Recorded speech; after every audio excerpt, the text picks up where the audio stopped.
welcome to Crawlspace. I'm Tim here today with Lance. Lance, how are you today? I couldn't be better, Tim. I know I say that every single time, but it's true.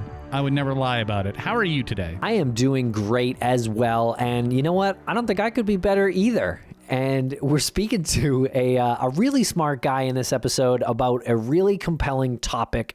His name is Iwan Morus, and we're speaking about Frankenstein and the idea of sort of reanimating, I guess, dead people. It sounds dark, but I assure you this is a fun conversation. We first discovered this topic through a news article called Halloween Treat, A Brief History of Real-Life Frankensteins that piqued our interest immediately. That was on cnet.com, and it was written by Michelle Starr, and Iwan was featured in this article. Iwan is a professor of history at Aberystwyth University, and he graduated in the Natural Science Department from Cambridge University. We're speaking with a British gentleman, so you know he knows what he's talking about. Yes, and he's also an author. He wrote a book called Frankenstein's Children, Electricity, Exhibition, and Experiment in Early 19th Century London, which is pretty specific, but that's when a lot of these sort of tests got underway, and a big part of the conversation takes place sort of in that time period. I find it compelling. I hope you do as well. Yeah, and the jury's still out on whether or not Professor Morus has indeed experimented on reanimating lifeless corpses, but listen to the interview and tell us whether or not you think he's gone down that path before. My vote's yes. Seems pretty obvious when you take a step back and look at all his work, Lance. Just kidding. Great guy, great conversation. I hope you really enjoy it. Please follow us on Twitter and social media. We're at Crawlspace Podcast and Crawlspace Pod on Twitter. And you can follow Professor Morus on Twitter at IRMORUS, the number 1, and stay up to date on everything reanimation in his world.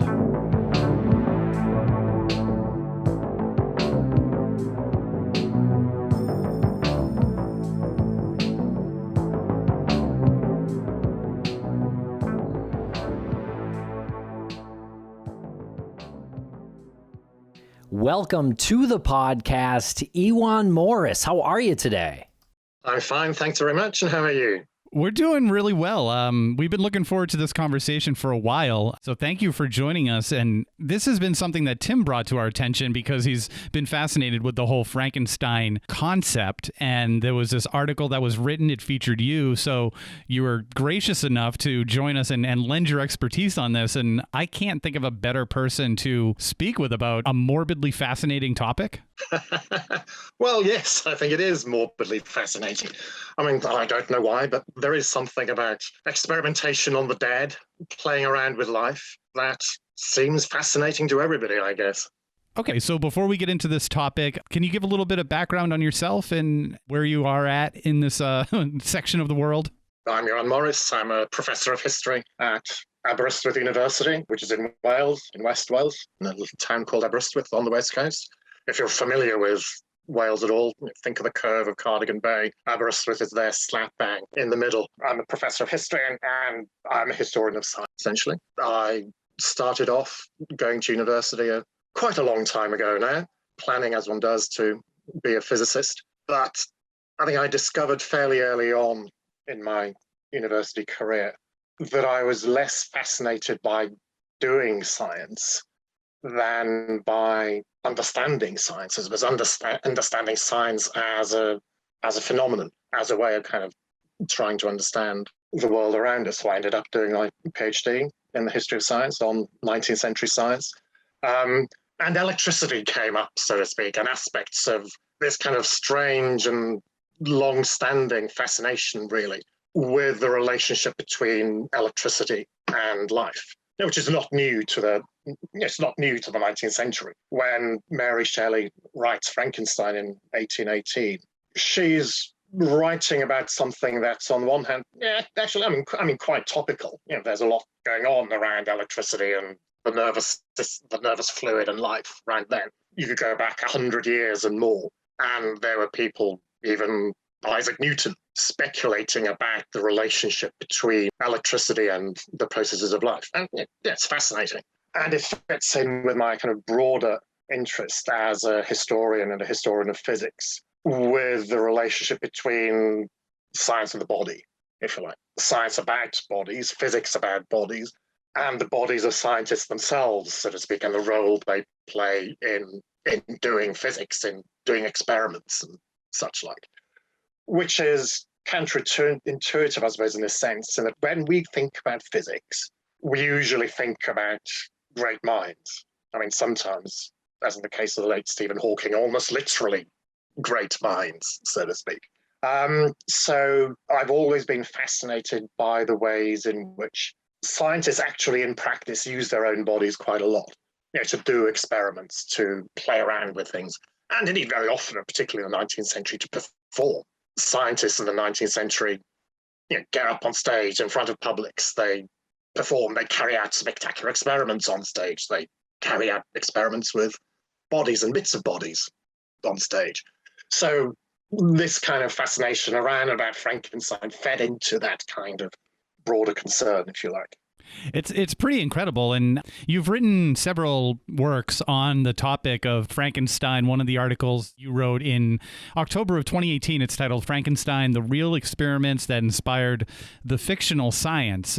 First, how many works have you published about this? And I'd love your explanation of how you were more fascinated with the idea of the scientist, not the science itself, but the history of the science and where that came from. And you referenced Mary Shelley, obviously. I guess I have like many questions rolled into one. We'll start off with how many works have you done about this Frankenstein concept?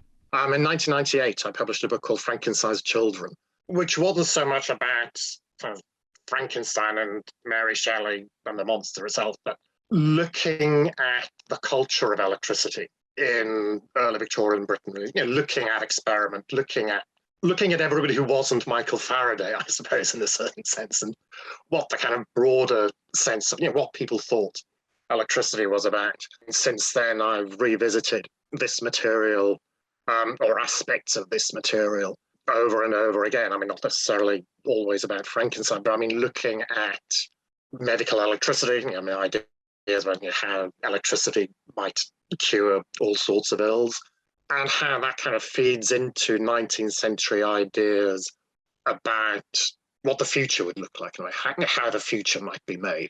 We all make our futures, actually. I mean, from the 19th century, the Victorians invented this way of thinking about the future. Something that's kind of made up out of kind of extrapolated bits of present technologies.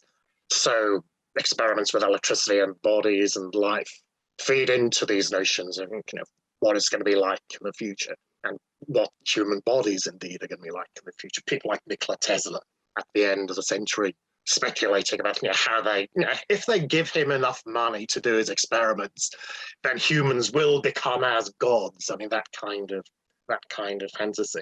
But I mean, I think returning to slightly closer to the ground and Shelley and Frankenstein, what's fascinating about that story is how it really, I mean, we may think of that kind of story written in the early 19th century as being kind of this kind of gothic horror, implausible, complete fantasy. But for most of the book's readers back then, well, on the one hand, yes, it's clearly fiction. It would have been understood as fiction with a strong air of plausibility. What Shelley's writing about is something that would have been familiar to her readers. They would know that there was right then in the 1810s speculation about the relationship between electricity and life. They would know that there had been experiments, there had been some very well-known experiments, where people did interesting things with electricity to dead bodies. And they would know that this is, that there's a history of speculation there. So in that sense, it would be nothing new. It would be radical, it would be dangerous, it would be challenging in various ways. But the notion that you might use electricity to produce artificial life in itself wouldn't be something that was kind of weird and beyond the pale to the original readers. Right. Like, it's perfect for a horror movie or science fiction story or something. Like you can see how that was written in that day as something that's really probably wouldn't have been written too far before, but it's using details of the day, which is, very much horror or thriller thing to do. Yes, I think that's absolutely right. I think what makes good science fiction work now is that sense of, okay, this isn't stuff that we can do now, but you can imagine how to get from now to there, so to speak. The kinds of technologies that they invoke are technologies that are based on the sorts of technologies that we have now. And yes, for Shelley in Frankenstein, those are the sorts of technologies that she's talking about. Nobody would read Mary Shelley in 1818 and think, oh no, nothing like that could possibly happen. That's just simply beyond the realms of possibility. It would seem to be plausible. This is something that people are talking about. They're aware of experiments like that. They're aware of much speculation that, yes, you really can make the dead walk. People like Giovanni Aldini, 15 years or so before the book was written, did indeed carry out experiments like this. There's a huge debate raging during the period when Frankenstein was written between two doctors, Lawrence and Abernethy, William Lawrence and John Abernethy, which Mary and Percy Bysshe Shelley certainly knew about, since Lawrence was their doctor, so it was in the air, so to speak. Literally a few months after Frankenstein was published, a Glaswegian doctor, a guy called Andrew Ewer, carries out another gruesome experiment like this, which he kind of quite explicitly describes in kind of very sort of gothic, horror-esque, so to speak, language. So, the readers know about this stuff. So, this is within the boundaries of the real, so to speak. This is something that would appear perfectly plausible to Shelley's readers. And you mentioned Giovanni Aldini, who is a Italian philosopher. Can you tell us a little bit about his experiments that he performed with this technique or this method using electricity?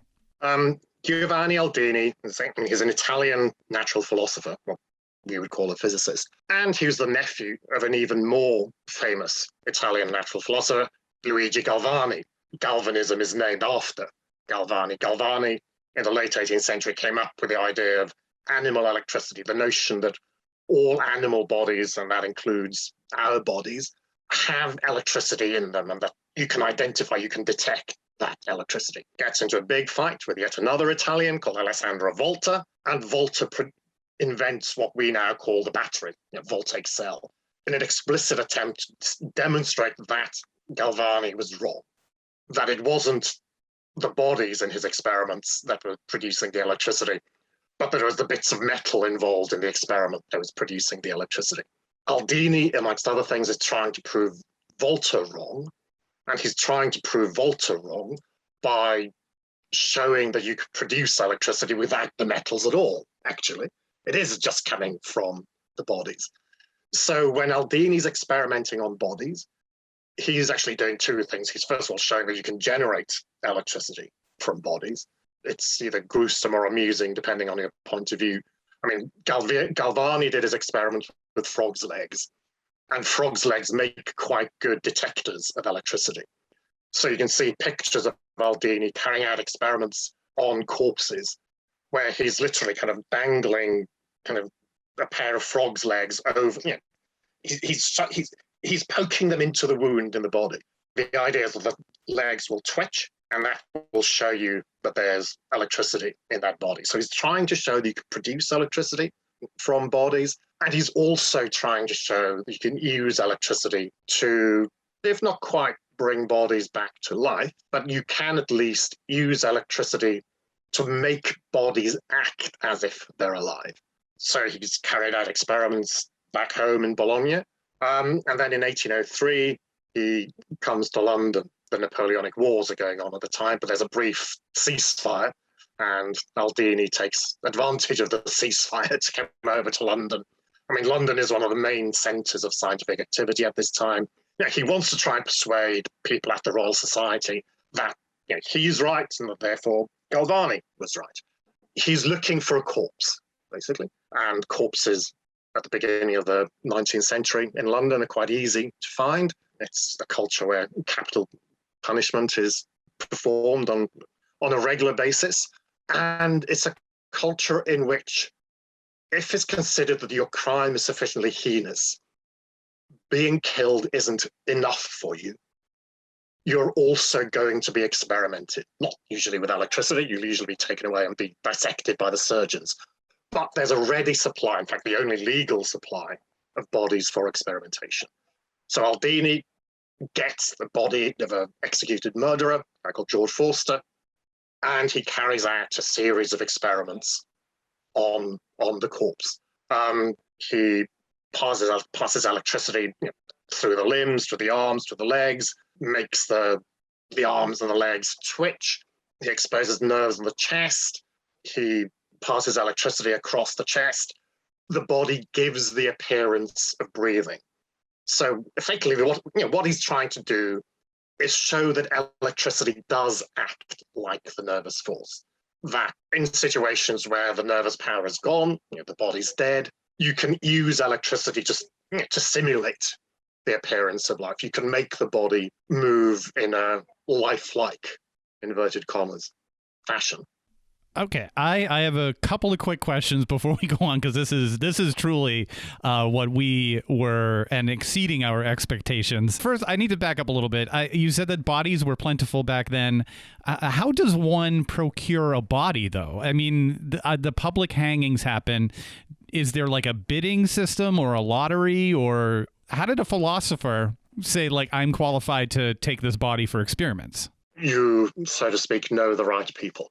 Aldini has his contacts in the Royal Society, and with the Royal College of Surgeons, and it's the Royal College of Surgeons it's to them that the bodies are handed over, so to speak, and the Royal College of Surgeons gets to decide who gets to experiment with these bodies. So Aldini gets his hands, so to speak, on this body that way. I mean, it's all actually quite a ceremonial process. The body is hanged at Newgate, and then it's kind of ceremoniously carried across town to the Royal College of Surgeons, where there's an anatomical theatre, and there it is going to. Well, normally it would then be publicly dissected there, but on this occasion, it's publicly electrified, galvanized there. Like fresh off the gallows, like they hung him and then they took him to be publicly experimented with? Pretty fresh, yes. I'm simultaneously so mad I didn't live back then, but so happy I didn't live back then. I'm about to say, take my word for it. You are very happy indeed that you didn't live back then. Okay, so I can see how that would lead to sort of some obvious questions of, is this even the right thing to do, this kind of experimentation? I guess, big picture question, is that why we're still interested in this topic? In what sense? I mean, the relationship between electricity and life, or yeah, I guess the moral aspect of this question, right? Like, you can reanimate the dead. Are you playing God? Yes and no. I mean, I think. It's interesting to look at how those kinds of questions are raised and what kind of answers are delivered at various points. Shelley certainly one of the questions that Mary Shelley is asking her readers in Frankenstein is, do we think that this is something that should be done? Do we think that this is a properly philosophical way to behave? But I think it is less to do with whether or not natural philosophers should play God, and more to do with the responsibility of the creator for its creation. I mean, Frankenstein, the experimenter's sin, so to speak, in Frankenstein, isn't that he creates life. Frankenstein's sin in Frankenstein is that he creates life and then recoils in horror and runs away and refuses to take responsibility for what he's done. So I think that's what Shelley's getting at. I think that she's raising questions about the responsibility that experimenters have for their works, what might happen with it, which is particularly acute when the outcome of experiment is life. One might almost be inclined to wonder slightly whether she's inviting her readers to ask that question of God as well. I mean, what's God? What is God's responsibility to his creation? Has God abandoned his creation? But I mean, certainly in terms of the experimenter's responsibility, there are questions being asked there about, well, you produced this, you've created this, you have some responsibility for this, and you can't, or there are consequences if you abandon that responsibility. And I think that, yes, absolutely, I think that that's a question that very much resonates with us now, though I think, despite the prevailing popularity of things like the Frankenstein story, in kind of current debates around about AI, say, we often seem to forget that actually the sorts of questions that AI raises now are actually questions with a history. And it's a history that's consequential to the way that we think about these issues now. And that's one reason why I think it's important to think about the history of science and to think about the history of experiments like this, because we very often carry on in our culture as if we're, so to speak, permanently rediscovering the wheel. That, all of a sudden, AI is a possibility. We need to think about all these issues. Well, actually, there are issues that are being thought about for about 2 centuries now. And thinking more about the way people thought about these things in the past might actually be quite a good way of informing our current debates about, I mean, what do we think about the possibilities of new sorts of life? And we'll be right back after a quick word from our sponsors. Thanks to our sponsors, and now we're back to the program. I think that's really interesting. Why are you so fascinated by this topic? Is that along the same lines? Yes, I think. Well, I mean, it's to do with, what I was talking about a little while ago about the ways in which the Victorians sort of invent the future, at least the future in the way that we think about the future now as something that kind of comes out of the bits and pieces of the present, is extrapolated into the future. The Victorians invent that way of thinking about the future. The future is somewhere that's going to be different. And the future as a place that's going to be arrived at through the manipulation of technology. That this, in a certain sense, is what science and technology gets to be for the Victorians. It's a tool for creating tomorrow. It's a tool for getting to this kind of imagined future that's always on the brink of appearing. And I think that we still tend to think about our futures now and ask questions about the futures and who's going to make it, who has responsibility for it, still using a kind of Victorian rule book without necessarily being as aware as we should be of why we think about the future now in the way that, as a matter of fact, we do think about the future. So I think that's why we need to go back, I mean, constantly, really. We always need to go back and look at, well, where does this way of thinking have its origins? I mean, in the case of AI, say, where do the sorts of fears about the dangers of AI, say, now, where does that come from? Why do we make those sorts of associations now? Why are we worried about AI replacing human labor? There's actually quite an interesting sidelight there. Our friend Andrew Ewer, who in 1818 did those experiments up in Glasgow on the body of Matthew Kleinsdale, about 14, 15 years later, wrote a book called The Philosophy of Manufactures, which was all about machinery as replacements for skilled human labor. Ewer has a kind of walk-on part in Karl Marx's Capital. I think it's in a footnote somewhere where Marx describes him as the Pindar of the factory system. This kind of puffer of the factory system, somebody who's an uncritical fan of machinery as a way of replacing human labor. So right from the beginning, there's this interesting link between kind of electrical bodies and machines that are going to replace us. And I think that's kind of built into the way we think about things now as well. Think Terminator, when, again, Nikola Tesla in the 1890s is speculating about how eventually war will become completely automated. Humans won't be involved anymore. They just kind of send the machines off to fight each other. Well, that creates a relationship between what AI is for and where it plays in our kind of popular imagination now. So I think always looking back at why we ask these questions of our technologies now is a way of helping ourselves and say, well, we might actually want to think about this in a different way now. It might be time for a different rule book. But first of all, we need to understand that the rules of the game that we play are rules that are kind of rooted in the history of these sorts of discussions for quite a long time. Where would you say that there's a line? Is there a line that is not to be crossed if you're recreating some sort of artificial intelligence or some sort of artificial life? I'm slightly agnostic about the possibilities of AI, or at least it's certainly the case that pretty much everything that is currently being described as AI is not actually, in my view, in any meaningful sense, artificial intelligence at all. They're just very, very, very clever algorithms. It seems to me that AI, in a certain sense, is kind of a misnomer in terms of what we're really talking about. When we're talking about what we call AI, what we're actually worrying about is artificial consciousnesses, not artificial intelligence. Given that, as far as I make out, scientists and philosophers are alike are completely at a loss to give a decent account of what consciousness is, I think we're a very, very long way away from producing anything like artificial consciousness. But having said that, if we can produce artificial life, then, I don't think there's a line. I don't think that there's oh, no, you can't go there. But I do think there's a difficult question of, well, why do we want to do that? And again, the challenge that Mary Shelley was posing for her readers back in 1818 and the criticism mounted at Frankenstein. If we do want to create artificial life, like in there, then we need to take responsibility for it. We need to be aware of what we're doing, its possibilities, its limitations, what it can do. You can't let things loose on the universe and just say, yeah, sure, off you go, have fun. You made it, you have responsibility, and that obviously applies for things beyond Frankenstein's monster.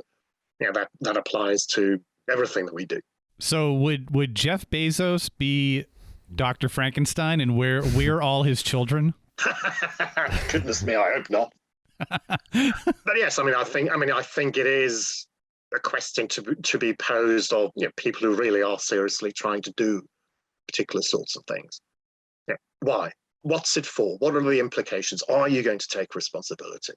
And in a lot of ways, as well, who gets to play these kinds of games?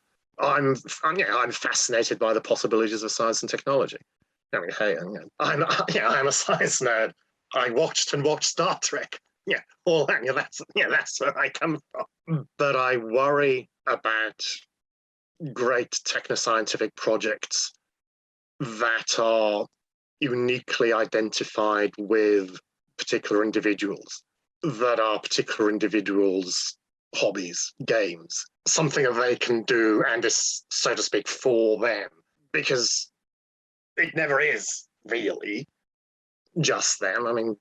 It may be Elon Musk or Jeff Bezos going up to space, going to Mars, whatever. But it's the collective labor of tens of thousands of people who have gotten them there. And when we identify these kind of futuristic projects with those individuals and have this kind of view of who makes the future, that kind of identifies the future. This is where Tesla went wrong, if you like. Tesla absolutely wanted to remake the future, but he wanted to be the man who remade the future. That's why he died penniless. He wasn't willing to let anybody else in, so to speak. And I think that looking at some of our contemporary techno entrepreneurs, there's that sense of ownership that that this is ours, and sort of, well, no, it isn't, because actually lots of people have contributed towards this in all sorts of ways, and also it shouldn't be. You can't let the future, you can't let the technologies that will determine our future belong to particular individuals. It should be something that belongs to everybody. Geez, I didn't even think about the idea of Frankenstein and social media. That opens up a whole nother total rabbit hole in my brain. Yeah, and you mentioned consciousness. Obviously, we don't know. There's no way to know if consciousness would carry over if you were to reanimate a corpse. Is that correct? I've never tried reanimating a corpse, so I don't really know. There is, in fact, a fascinating little Victorian, well, just about Victorian, it's actually written in the 1830s, little short story in a magazine called Blackwood's Magazine that kind of goes to that very question.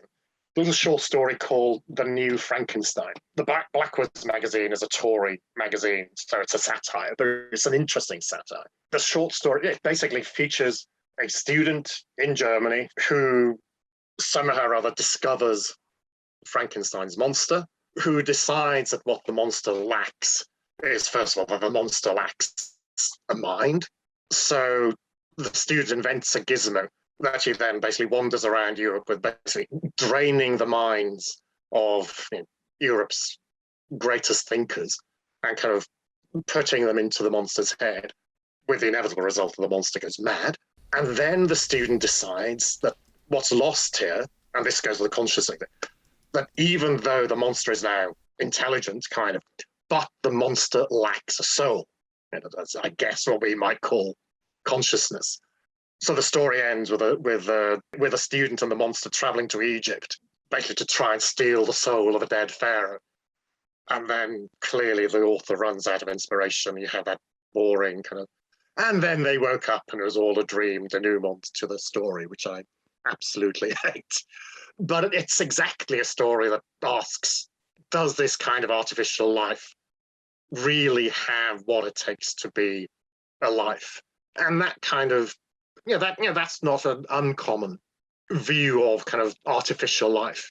The great 19th century essayist Thomas Carlyle, somewhere, I forget where, writes about the soul and the body of the nation, like England, thinking of Carlyle being Carlyle, the church as the soul of the nation, and what happens to a nation when it no longer has that kind of soul. And very, very interesting, he says, the nation you would have then would have a mere galvanic life. In other words, a kind of semblance of life without what makes life really what life is, which, yes, there's that, it's just going through the motions, so to speak, without there being anything else there. And I don't want it to be lost. You mentioned galvanize. We got a little bit of the history of the word of galvanize, and also volt, I believe. You said volta. That was where the word volt came from? Galvanic is from Galvani, and volts are indeed from volta. Around by the end of the 19th century, typical Victorian fashion, they had a committee. And the committee, well, I think there have been various committees, basically established what names are going to be associated with every unit. I mean, it's very much part, actually, of the kind of industrialization of electricity around by the end of the 19th century.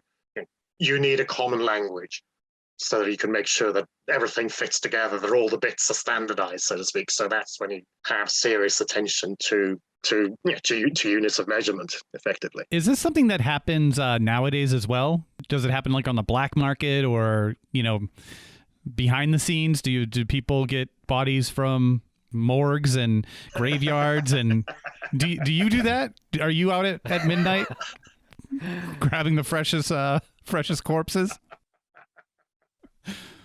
It's not a no. I have never stolen a corpse in my life. Honest, I swear. Surprisingly enough, that's not the first time someone said that on this show. Yeah. I worry about this show in that case. Seem a little too emphatic about it, though. I don't know. But do people do this? Have you heard of anything in the news that someone's been experimenting with? I have no idea. I mean, I believe the trade in body snatching to be long gone by and large. I mean, corpses for experimentation these days are usually acquired. People leave their body to science. That's by and large how you get them.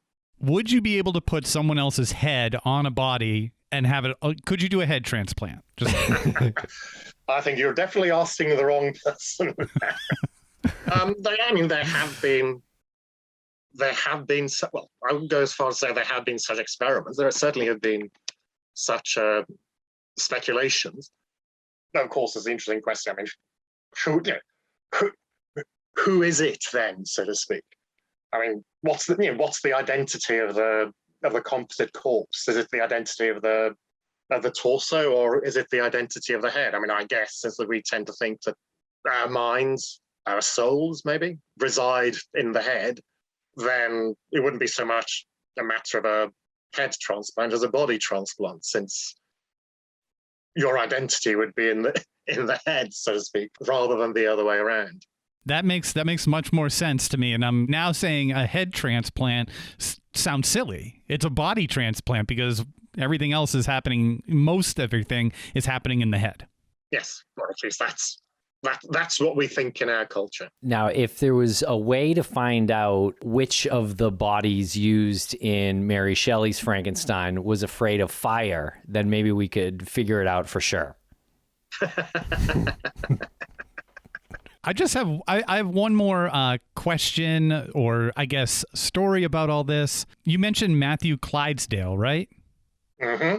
What was the story about him? Well, this was Andrew Ewer. This was Andrew Ewer's similar Aldini type experiment. This took place in 1818. This was in Glasgow, and Matthew Clydesdale was the unfortunate body. I mean, again, convicted of murder, and again, considered to be a sufficiently heinous murder that it was going to be, so not only was he going to be taken away and hung by the neck until dead, but then his body would be taken down and taken by the surgeons. So again, it's paraded through town under guard. These sort of things are very ceremonial occasions, and very similar kinds of experiments carried out in it, as Aldini had carried out on George Forster 15 years or so earlier. So, limbs are made to twitch, the eyes open and roll around, the chest breathes. Supposedly at one stage the corpse literally sat up.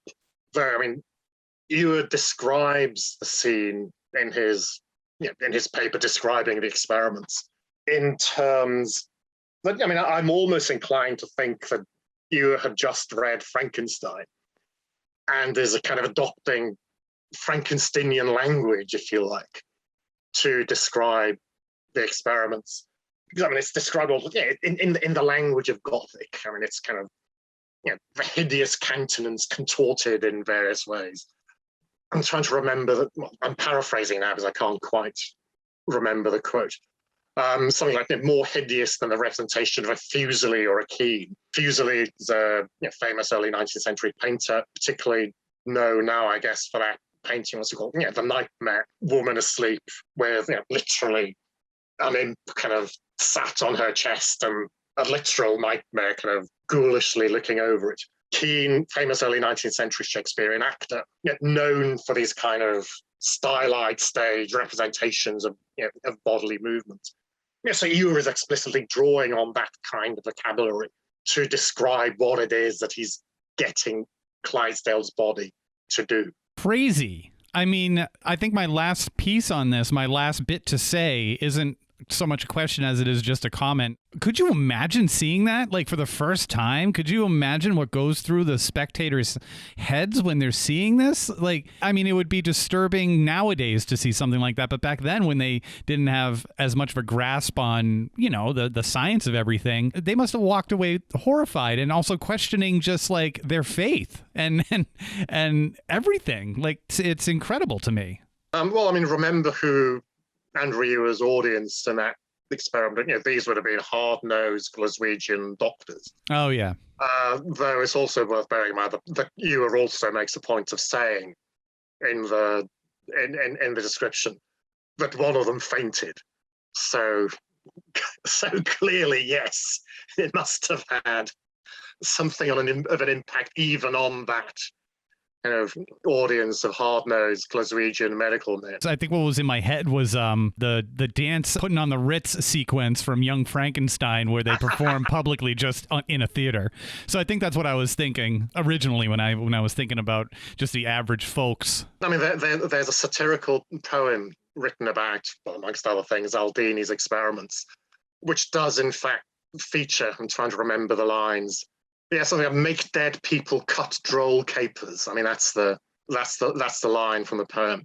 And there's somebody dancing like a puppet through town, or a reanimated dog, because Aldini did carry out experiments on dogs that had been cut in half, and the poet imagines that had been sort of sewn back the wrong way around. So there's running around with 2 legs up and 2 legs down. So yes, there's that kind of making fun of the whole thing, but yeah, I mean, it's kind of it's a satire that's based, I suppose, in a sense, it's on kind of horror and amazement at the possibilities.